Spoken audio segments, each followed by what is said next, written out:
ഉമേഷ്, എന്തൊക്കെയാണ് ഇന്ന് തെക്കൻ കേരളത്തിൽ നിന്ന്, പ്രത്യേകിച്ച് തിരുവനന്തപുരത്ത് നിന്ന് നമ്മൾ പ്രതീക്ഷിക്കുന്ന പ്രധാനപ്പെട്ട വാർത്തകൾ? ലൈംഗികാരോപണ വിവാദത്തിൽ രാഹുൽ മാങ്കൂട്ടത്തിനെതിരെ ഗർഭഛിദ്രത്തിനിരയായ പെൺകുട്ടി ഇന്ന് പരാതി നൽകിയേക്കുമെന്ന വിവരമടക്കം പുറത്തുവരുന്നുണ്ട്.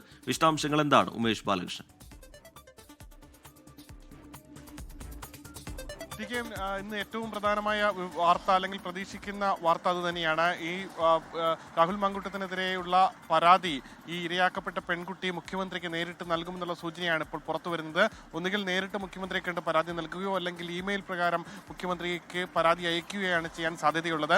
അങ്ങനെയാണെങ്കിലും ഇത്തരത്തിലൊരു പരാതി ലഭിച്ചു കഴിഞ്ഞാൽ തുടർ നടപടിയുമായി മുന്നോട്ട് പോകാൻ തന്നെയാണ് സർക്കാരിൻ്റെയും തീരുമാനം. ക്രൈംബ്രാഞ്ചിൻ്റെ പ്രത്യേക അന്വേഷണ സംഘമുണ്ട്.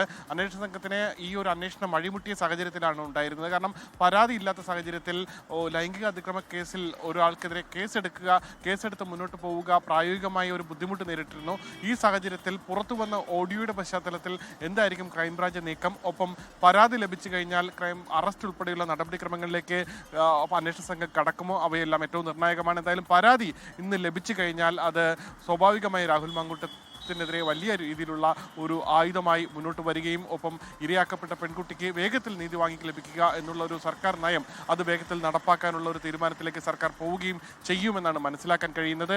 എന്തായാലും അത് ഏറ്റവും സുപ്രധാനമായി ഇന്ന് പ്രതീക്ഷിക്കുന്ന വാർത്ത തന്നെയാണ്. മറ്റൊരു വിഷയം, ഈ ശബരിമല സ്വർണ്ണക്കൊള്ളയുമായി ബന്ധപ്പെട്ടുള്ള എൻ വാസുവിൻ്റെ ജാമ്യാപേക്ഷ അത് കഴിഞ്ഞ ദിവസം കോടതി പരിഗണിച്ചിരുന്നു. ഇന്ന് വീണ്ടും കൊല്ലം വിജിലൻസ് കോടതി പരിഗണിക്കുന്നുണ്ട്. പക്ഷേ ഇത് ഇന്നത്തെ പ്രത്യേകത, ഇതുമായി ബന്ധപ്പെട്ട ആരോഗ്യ പ്രശ്നങ്ങൾ കണ്ടി ആണ് ജാമ്യാപേക്ഷ നൽകിയതെങ്കിലും ഇതുമായി ബന്ധപ്പെട്ട് SITയുടെ റിപ്പോർട്ട് കൂടി ഇന്ന് കോടതി പരിഗണിക്കുന്നുണ്ട്. അതിൽ എൻ വാസുവിനെതിരെയുള്ള എന്തെങ്കിലും രീതിയിലുള്ള നിർദ്ദേശങ്ങൾ അല്ലെങ്കിൽ ഏതെങ്കിലും ഗുരുതരമായ കുറ്റകൃത്യങ്ങൾക്കുള്ള ആരോപണങ്ങൾ എന്നിവയെല്ലാം ഉണ്ടായിക്കഴിഞ്ഞാൽ അത് വലിയ രീതിയിലുള്ള രാഷ്ട്രീയ വിവാദങ്ങൾക്കും കാരണമാകാൻ സാധ്യതയുണ്ട്. പത്മകുമാറിനെ കസ്റ്റഡിയിൽ വാങ്ങാനുള്ള അപേക്ഷ അന്വേഷണ സംഘം നാളെ കോടതിയിൽ നൽകുമെന്നാണ് അറിയാൻ കഴിയുന്നത്. ഒപ്പം മുരാരി ബാബു അടക്കമുള്ളവരുടെ ജാമ്യാപേക്ഷയിൽ നാളെ കോടതി പരിഗണിക്കാനും സാധ്യതയുണ്ട്. മറ്റൊരു പ്രധാനമായ നീക്കം ശബരിമലയുമായി ബന്ധപ്പെട്ടാണ്. ശബരിമലയുമായി ബന്ധപ്പെട്ട് ഇന്ന് ദേവസ്വം ബോർഡിൻ്റെ സമ്പൂർണ്ണ യോഗം നടക്കാൻ പോകുന്നു. K. ജയകുമാർ ദേവസ്വം ബോർഡ് പ്രസിഡന്റായ ശേഷമുള്ള ആദ്യ സമ്പൂർണ്ണ യോഗമാണ് ഇന്ന് നടക്കുന്നത്.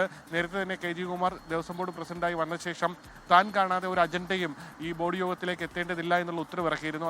അതുകൊണ്ട് തന്നെ അദ്ദേഹം കഴിഞ്ഞ ദിവസങ്ങളിൽ ഈ ബോർഡ് യോഗവുമായി ബന്ധപ്പെട്ട് എടുക്കേണ്ട അജണ്ടകൾ പരിശോധിച്ചിരുന്നു. 30ഓളം അജണ്ടകളാണ് പരിശോധിച്ചത്. ഈ 30ഓളം അജണ്ടകളിലും എല്ലാം ശബരിമലയുമായി ബന്ധപ്പെട്ട് ശബരിമലയിൽ ഭക്തജനങ്ങൾക്ക് കൂടുതൽ സൗകര്യം ഒരുക്കുന്നതുമായി ബന്ധപ്പെട്ടുള്ള നിർദ്ദേശങ്ങൾ തന്നെയാണ് പരിഗണിക്കുന്നത്. കൂടുതലും നിലയ്ക്കലിൽ കൂടുതൽ സൗകര്യമൊരുക്കുക, പമ്പയിൽ കൂടുതൽ സൗകര്യമൊരുക്കുക, ഈ തീർത്ഥാടകരുടെ ബുദ്ധിമുട്ടുകൾ കുറയ്ക്കാൻ വേണ്ടിയുള്ള നടപടികൾ എടുക്കുക എന്നിവ തന്നെയാണ് ഇന്ന് പ്രധാനമായി ബോർഡ് യോഗത്തിൽ ചർച്ചയുണ്ടാകാൻ സാധ്യതയുള്ളത്. ആ കാര്യങ്ങൾ തന്നെയാണ് അജണ്ടയുടെ ഭാഗമായി വരുന്നത്. അതേസമയം മഴ ഈ തെക്കൻ ജില്ലകളിൽ ഒരു പ്രധാന പ്രശ്നമായി വരാനും സാധ്യതയുണ്ട്.